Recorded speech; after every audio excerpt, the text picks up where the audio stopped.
Hi, this is Andrew Phillips, the editor-in-chief of the M-Coach, coming to you with another installment of the M-Coach question for EP Monthly. I have just a quick piece of insight I want to add to the question. As always, take a look at the question if you haven't already. There are going to be some spoiler alerts.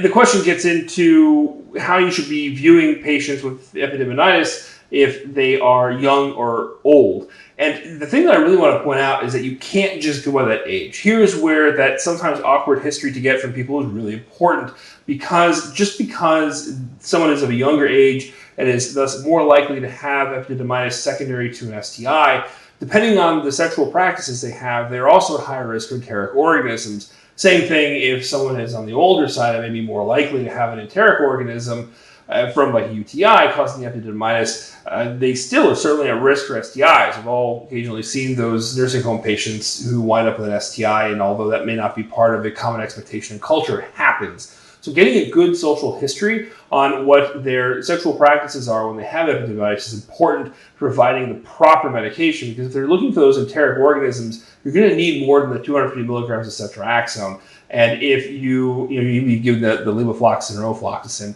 and of course, if you are treating the enteric organisms but not hitting the STIs with the doxycycline and the ceftriaxone, you're missing those other organisms. So really important to get that history so that you're targeting the proper organisms in the epididymitis. This is Andrew Phillips, the editor-in-chief of EM Coach. Hope you have a good month, and I'll see you next time.